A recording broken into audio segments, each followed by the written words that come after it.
The transmission began with a whisper. At first, no one noticed.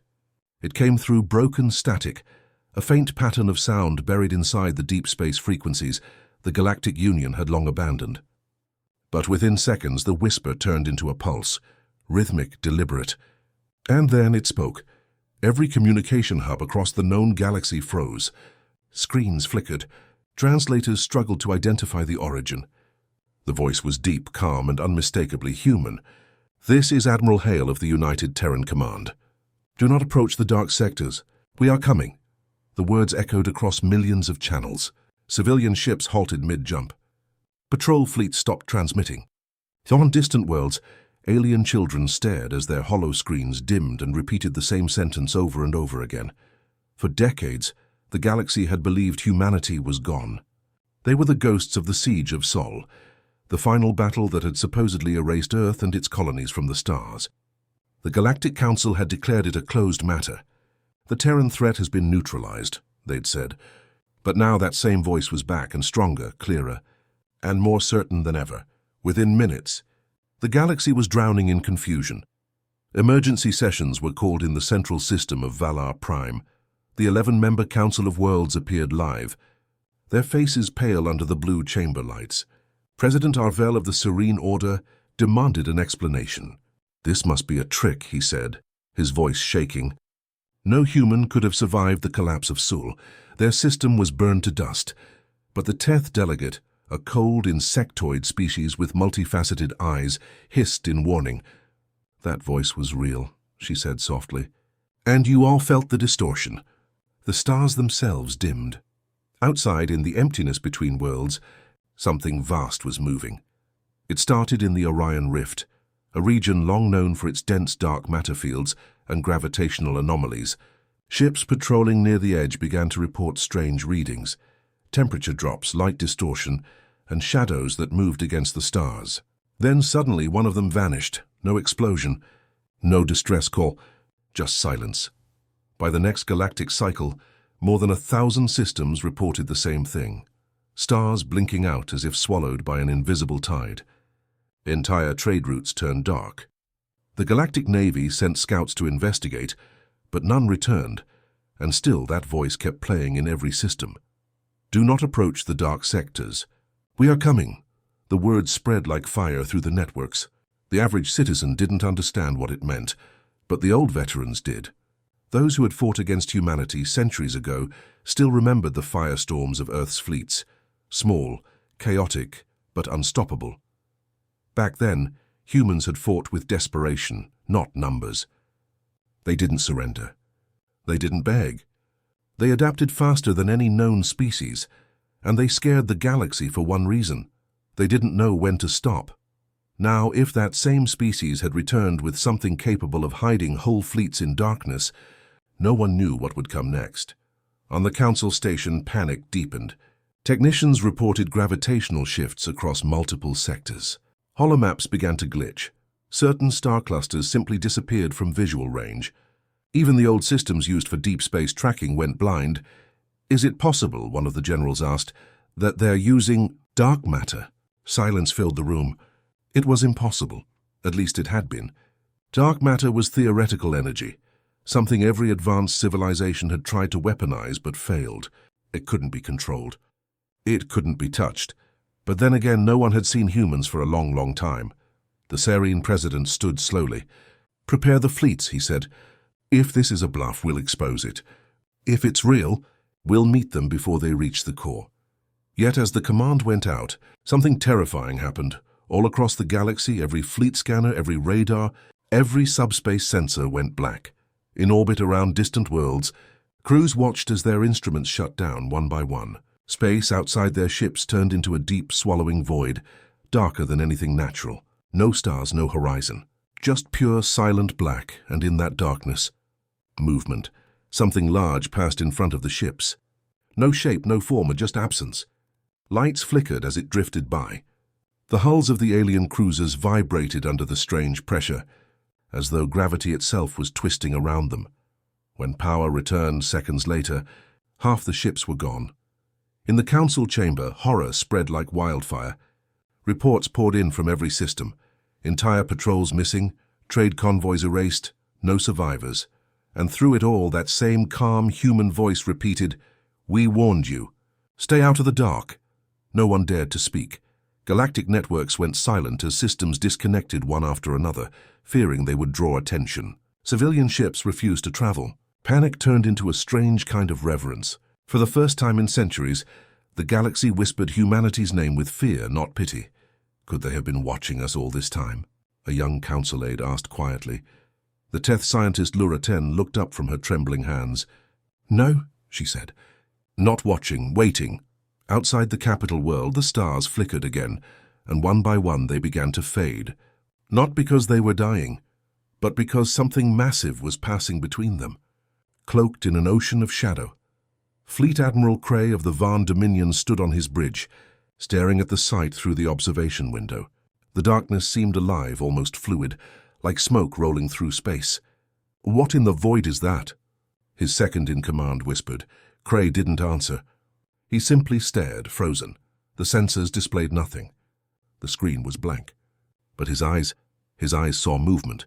Something colossal and silent, stretching across the horizon of stars. It wasn't natural. Fate wasn't mechanical. It was intentional. He opened a channel. "Command, this is Fleet Admiral Cray. We've made visual contact with something. It's bending the light. Then static. Then screams. Then nothing."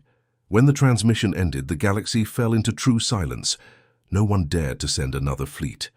No one dared to speak the words aloud. But every world, every race, every leader felt the same cold truth spreading through their hearts, the kind of dread that only came before extinction. Humanity had returned. And this time, they brought the darkness with them. The emergency signal blared through the great halls of Valor Prime. The Galactic Council had not convened this quickly in centuries. The last time they did, it was during the fall of Sol, the day the humans were believed to have been erased from existence. Now, their name was back on every lip in the galaxy: humanity. The chamber filled with leaders from hundreds of worlds. The atmosphere was tense, the air heavy with fear. 1,000 translators whispered in different tones, all repeating the same question. Could it really be them? President Arvel of the Serene Order struck the gavel with trembling hands. "Begin the session," he said, his voice breaking through the noise. "We are under emergency status until further notice. Reports will be read in sequence." The holograms flickered to life above the center table. One by one, systems lit up red. Entire sectors were dark, fleets missing, communications gone, trade routes severed. The numbers looked impossible. 57 patrols lost, said a Varn admiral, his scaly skin glistening with sweat. No wreckage, no signal, nothing. They just disappeared. "They were warned," hissed another voice from across the room. It was Lura-10, the Teth scientist who had first identified the dark matter distortions. Her eyes flicked with light, her voice sharp and certain. "The humans told us not to approach the dark sectors." "Don't be ridiculous," snapped the Varn admiral. "It's a bluff. A scare tactic." Lura-10 turned her cold insect-like eyes toward him. "A scare tactic doesn't make stars vanish, Admiral." Silence followed. No one dared to argue. The hologram behind her shifted again, showing new data. Massive gravitational disturbances rippled across the Orion Rift, the same region where the first freighter vanished. Every reading suggested something enormous was moving inside it, but no one could see it. "Then what are we facing?" asked President Arvel, his voice low. Lura-10 hesitated. "Something that uses dark matter as cover. It bends light, distorts gravity. No known race has that technology." Someone laughed nervously. "Except apparently humans." The laugh died quickly. The Serene President looked around the table, his eyes cold and wide. "We destroyed their homeworld. Burned their fleets. How could they possibly have survived?" "Maybe they didn't," whispered another delegate. "Maybe what's left of them isn't human anymore." A ripple of fear passed through the chamber. For the first time in living memory, the Council of Worlds, the most powerful force in the galaxy, had no answers.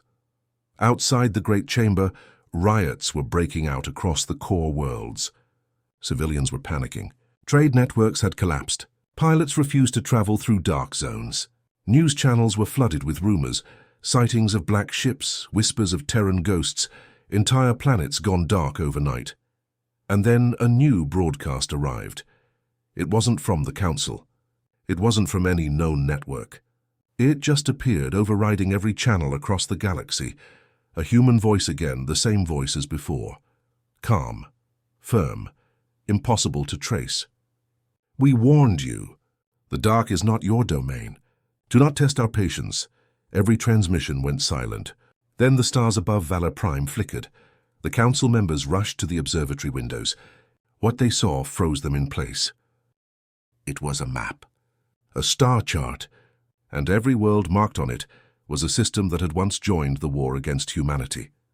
Lura 10 stared at it in silence. "It's not random," she whispered. "They're not attacking the galaxy. They're targeting the ones who destroyed their home." The Council chamber fell quiet again. Arvel finally spoke. "We have no choice. Prepare the Grand Armada. Every ship, every fleet. If this is humanity's revenge, then we will face it together." But even as he said it, the lights in the chamber dimmed. A low hum filled the air. Screens went black. For a single second, every communication system in the galaxy shut down. And from that darkness came one final transmission. Calm, steady, almost sorrowful. "You taught us fear. Now we return the lesson." When the power came back, the Council's main defense fleet was gone. Not destroyed, gone. The docks were empty. The ships had vanished without trace, leaving behind only silence. Lura 10 looked up at the President, her voice barely a whisper. "You wanted proof," she said. "Now you have it." No one dared to speak after that. No one even breathed loudly. The galaxy had mocked the idea of Terrans returning. But now every leader in the Council knew the truth. The humans weren't bluffing. They had become something far beyond what any of them could understand. And as the darkness spread through the stars once again, a chilling phrase echoed through every mind that still dared to think. Humanity has returned. And this time the galaxy will listen. The Council of Worlds had never moved this fast before. Within hours of the second human broadcast, orders spread across the galaxy like a shockwave. A massive task force, Fleet Epsilon, was assembled, made up of ships from every major empire. Over 300 warships, each armed with the most advanced weapons in known space. Their mission was simple: enter the Orion Rift, locate the so-called Dark Matter Fleet, and prove that humanity's threat was a lie. The galaxy watched them leave. Millions tuned in to the live transmissions as Epsilon's armada jumped into the void, their engines glowing bright against the cold blackness. To the public, it was a show of strength. To the Council, it was a test of fear. Admiral Tora Velin of the Varn Dominion commanded the fleet. Her record was perfect. She had never lost a battle. As her ship, the VDS Sovereign, entered the rift, she felt an uneasy stillness. The scanners read empty space, but her instincts told her something was wrong. "Where are the stars?" one of her officers whispered. Outside the viewport there was only blackness. No light, no distant suns. Even the ship's own beacon seemed to fade after a few hundred meters. The void swallowed everything. Tora leaned forward. "Increase power to the sensors. I want full gravimetric scans." The readings came back in fragments. Gravitational waves, distortions, and impossible mass signatures that shifted like shadows. It was as if the rift itself was alive. From the rear of the fleet, a comms officer reported static on all long-range channels. The fleet was being cut off from the rest of the galaxy. "Admiral, we're losing contact with command," he said. "Something's jamming us." Tora frowned. "No one has technology that advanced." And then came the first sign of them.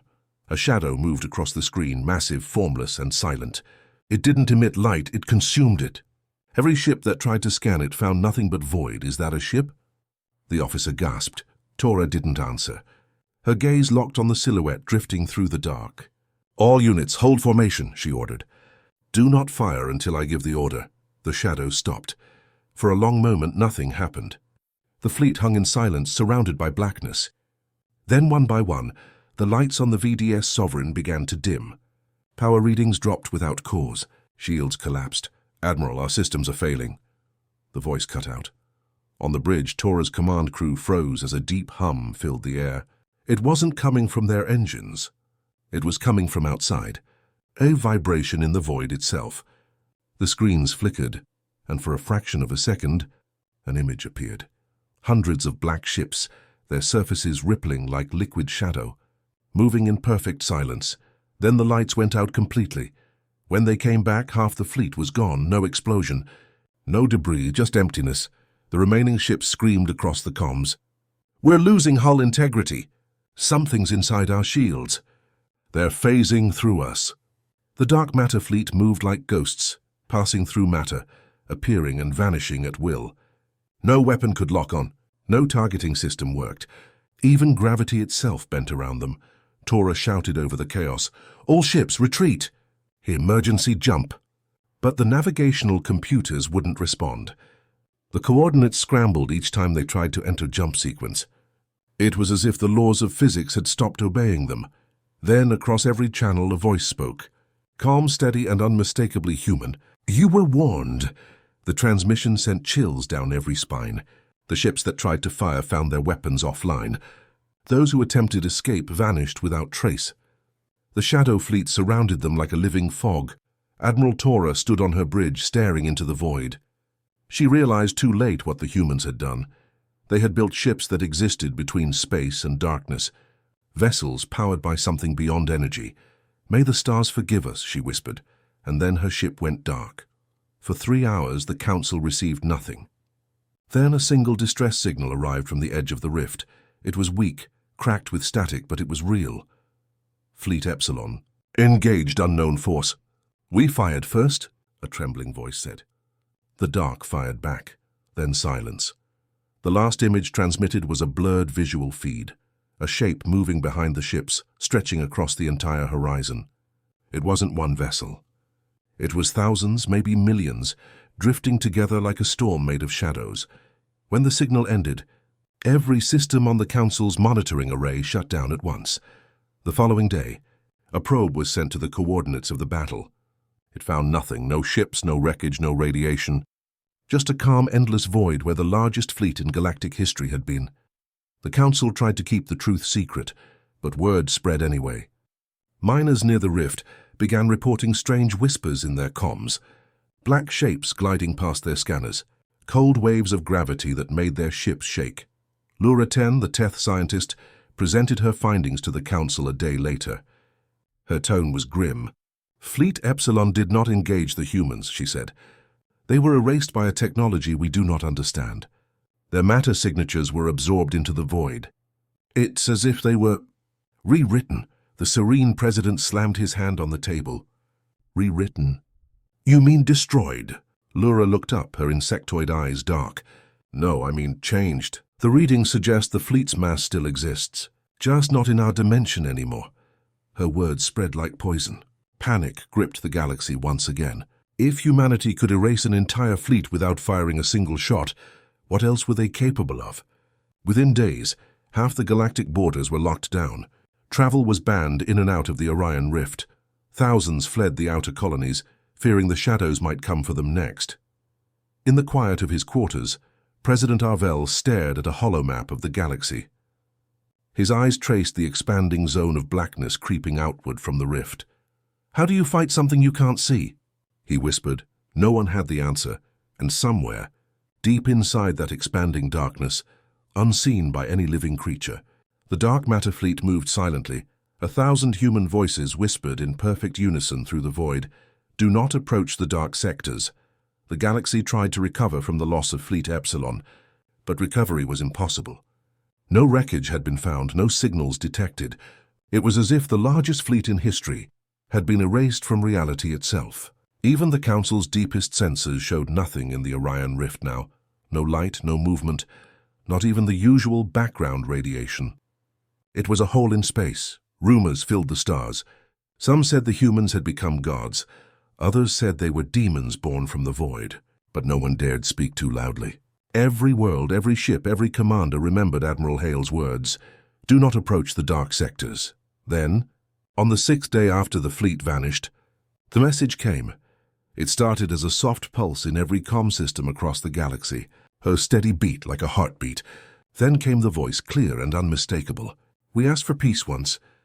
You answered with fire. Now you will see what silence feels like." Every network, every station, every ship fell quiet. Across the galaxy, billions listened as the message repeated, calm and measured. echoing in every known language. Then the lights went out, not just on one world or one system, but everywhere. Whole sectors plunged into blackness. Warp lanes collapsed. Communication networks blinked out. For the first time in galactic history, civilization itself stopped. The galaxy fell into absolute silence. On Valor Prime, the Council's capital, panic erupted. The main power grid died without warning. Starships in orbit fell from the sky, their engines dead. Crowds filled the streets, staring up at the black sky where stars should have been. There was nothing but an endless void.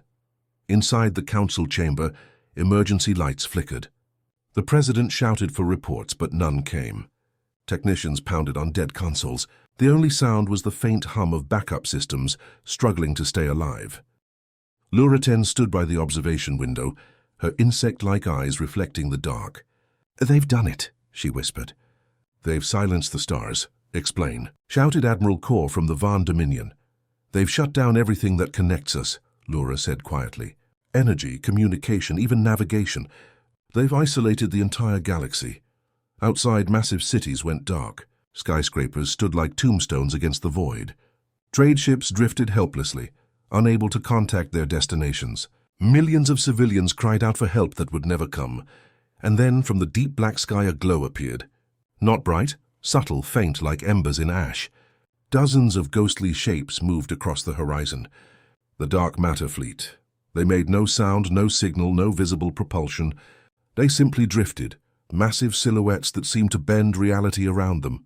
The panic spread. Worlds began to surrender even before being attacked. Fleets deserted their posts. Civilizations turned inward, locking their systems and praying the shadows would pass them by. But humanity wasn't conquering. They weren't attacking anyone.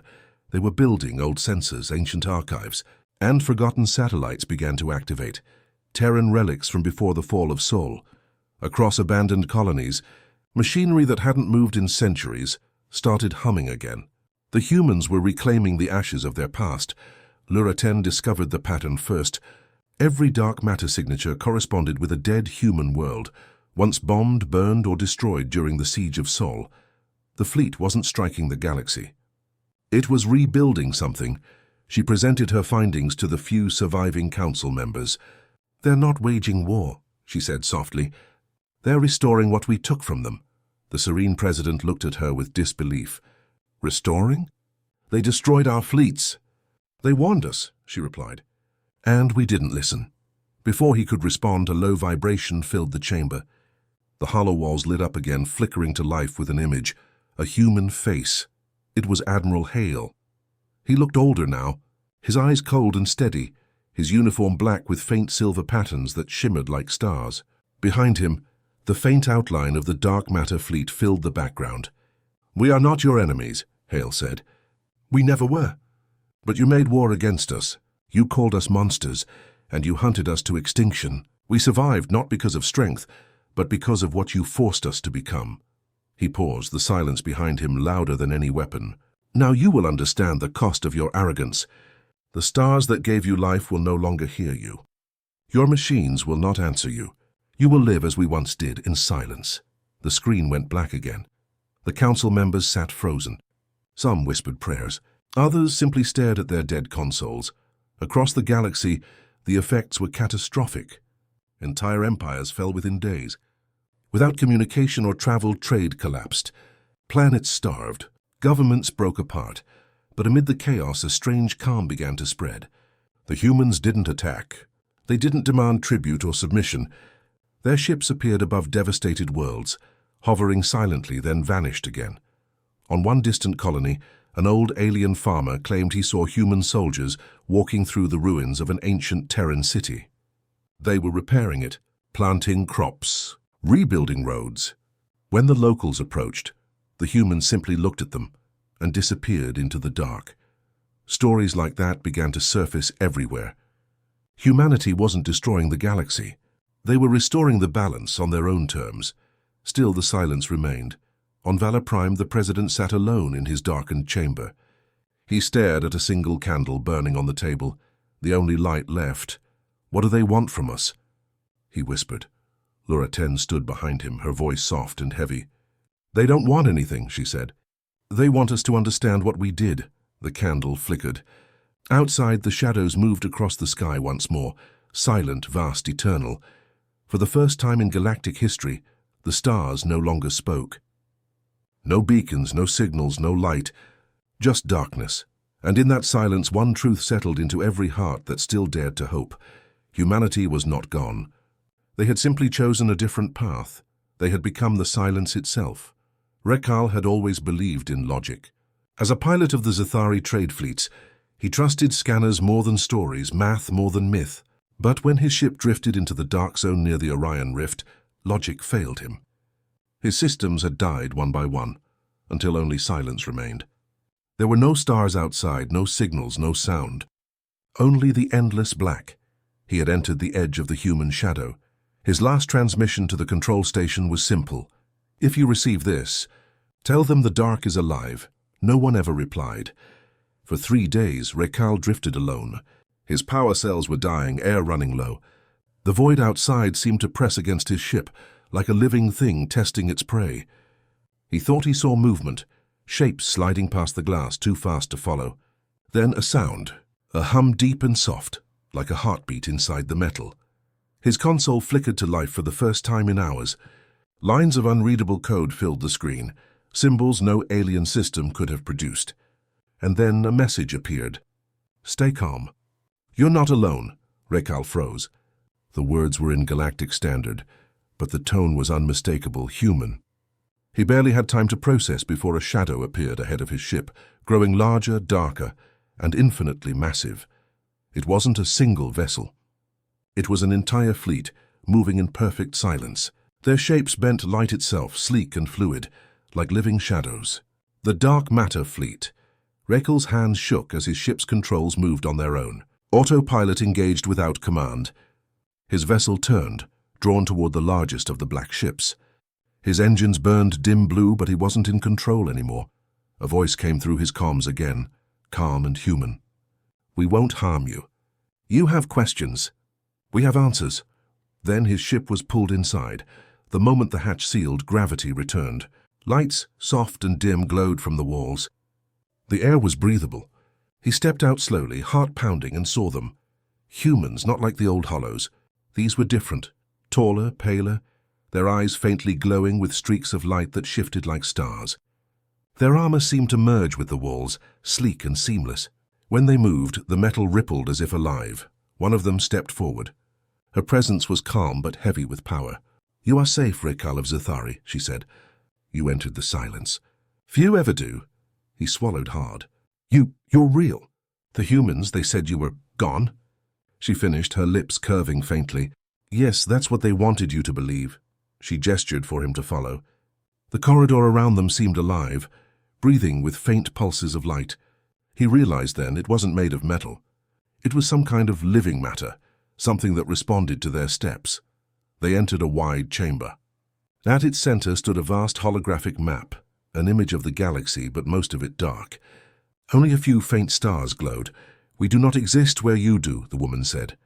Our ships move in the folds between realities, where light cannot travel. The dark matter you feared became our home. Rekal's voice trembled. You built all this? After Sol fell? No, she said quietly. We became this after Sol fell. She turned to the map and touched one dark region. It expanded, showing hundreds of worlds, every one marked with the same symbol, a burning planet. Your council erased our homeworlds, she said, bombed our colonies, poisoned our atmosphere. They called it cleansing. We called it extinction. Rekal lowered his head. He hadn't been alive then, but he knew the stories. The war to end the Terran threat. He had believed humanity was dangerous. Now looking at what they had become, he wasn't sure if that was wrong. The woman looked at him again. Her eyes shimmered faintly, filled with something deeper than anger. We don't seek revenge, she said. We seek balance, Rekal frowned. Balance? You've silenced half the galaxy. She nodded slowly. Yes, so they can hear what silence sounds like. For a moment they stood there, surrounded by the soft hum of the living ship. Then she motioned to a nearby console. It activated, showing scenes across the galaxy. Worlds once thriving, now still. Cities rebuilding in peace, no longer fighting, no longer destroying. Fear brings quiet, she said, and quiet brings reflection. The empires needed to stop before they devoured each other. We gave them what they gave us, time to think. Rakhal watched in silence. In a strange way, it made sense. The galaxy had been arrogant, cruel. The humans hadn't conquered it, they had tamed it. Why me? He finally asked. Why did you save me? Her expression softened. Because you were not afraid when you entered the dark. You came to understand, not to destroy. That makes you different. Then she handed him a small device, no larger than a coin. Take this back to your people, she said. Tell them what you saw. Tell them we are not their enemy. But warn them. If they come hunting again, we will end the hunt. Before he could respond, the floor beneath him glowed. A field of light surrounded him, and the chamber began to fade. The last thing he saw was the woman's glowing eyes watching him, filled with a strange sadness.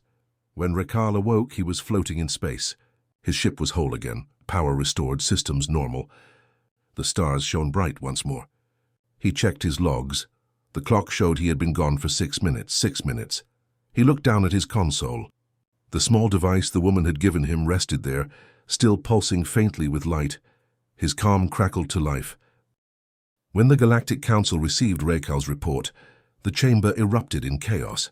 Delegates shouted over one another, demanding proof, demanding silence, demanding war. The old fear of humanity, the one buried deep since the siege of Sol, rose again like a shadow from history. High Chancellor Virek slammed his clawed hand on the podium. Enough, he roared. We will not be ruled by ghosts. We will find this fleet and burn it from the stars. But even as he spoke, the lights flickered. Every screen in the Hall of Systems went black. For a heartbeat, silence filled the air. Then a single voice echoed through every channel across the galaxy. You tried to erase us, the voice said, calm and cold. Now you will remember. It was Admiral Hale. Every world froze. The voice wasn't a recording, it was live. The holograms across the council chamber flickered to life, showing her face. Stern, ageless, eyes glowing faintly like the stars behind her. We warned you not to approach the dark sectors, she said. You ignored that. One of your fleets entered Sol's ruins, she paused. They will not return. A murmur rippled through the council. Entire fleets gone, erased without a trace. Then Hale continued, her tone steady. You destroyed our worlds, poisoned our children, erased our name from your histories.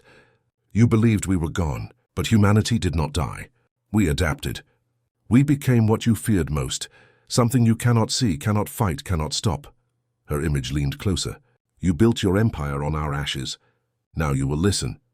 On hundreds of worlds, broadcasts hijacked every signal. Streets fell silent. Civilians stood frozen, watching the human admiral's message. Across the stars, the dark matter fleet began to move again. Vast shadows gliding between systems like a silent tide. Hale's words continued. Carried by subspace frequencies no alien technology could block. We are not your enemy. But if you continue your path of domination, your wars, your cleansing, we will end it. The galaxy has forgotten what mercy costs. On Valor Prime, Rakhal watched from the medical ward. He knew that voice, that calm certainty. The humans weren't boasting, they were warning. Then something changed on the screens. Hale raised a hand. A new image appeared behind her. A planet. Blue-green radiant, Earth restored. Gasps spread across the galaxy. Sol had been dead for centuries. Its sun collapsed, its orbit burned. But there it was, shining bright again. You thought Sul was gone, Hale said softly. It never was. You only saw what we wanted you to see. Then the image widened, showing something impossible. The solar system surrounded by colossal rings of black light, faintly glowing like storm clouds of energy. The dark matter network, Hale said. Our creation. The veil between realities. We used it to vanish from your sight. To evolve. As she spoke, scientists across the galaxy tried to analyze the signal, but every attempt failed. Their systems crashed, their sensors overloaded. It was as if the humans were broadcasting from beyond physical space itself. We became the silence, Hale said, and from the silence we watched you. Her tone grew heavier, almost sorrowful. We saw your wars, your cruelty, your pride. You learned nothing, so we returned. Not for revenge, but for balance. The screen flickered. A dozen alien warships appeared, forming a blockade near the rift. They opened fire at a dark shadow moving in the void. Their beams vanished into the blackness as if swallowed. Then, without warning, the warships vanished too. No explosion, no debris, just gone. Panic swept across the chamber. "This is your warning," Hale said. "Do not send fleets. Do not seek us. Those who enter the silence will not return." The hologram began to fade, but just before it disappeared, Hale said one last thing. "We did not come to destroy. We came to remind the galaxy of what it lost when it killed its conscience." Then the signal ended. For a long moment, no one spoke. The council chamber stood in frozen terror. Finally, Chancellor Virek whispered, "They're gods." But Rekal, still trembling, shook his head. "No," he said quietly. "They're humans. They just learned what the rest of us forgot." In the hours that followed, panic spread across every major world. Trade routes shut down. Armies scrambled. People whispered of Earth's return and the shadows that moved between stars. Scientists began detecting strange gravitational distortions across the core systems, as if something vast and invisible was circling them. But not to attack, to observe. Some believed the humans were preparing to strike. Others thought they were testing the galaxy's reaction. The truth was stranger. The dark matter fleet wasn't moving in formation anymore. It was creating patterns, loops of energy that resonated through space-time. When mapped, the patterns formed a symbol, two circles intertwined. The ancient Terran symbol for balance. Rekal stared at the data from his ship's recorder. He realized then what Hale meant. The humans were forcing the galaxy to face itself. Every empire that had once ruled by fear now saw what fear truly looked like. They couldn't destroy what they couldn't even perceive. For the first time in centuries, the galaxy hesitated, and in that hesitation, peace began to grow. Small, fragile, but real. On a distant observation station near the dark sectors, a young technician looked out of the viewport and gasped. There in the black, faint light shimmered in impossible formations, massive ships drifting like constellations come alive. Then, as if sensing her gaze, the largest one turned. A faint blue light pulsed from its core, like a heartbeat across the stars. And in that moment, the entire galaxy understood the truth. Humanity wasn't returning for conquest. They were watching, waiting, for the day the galaxy was ready to listen.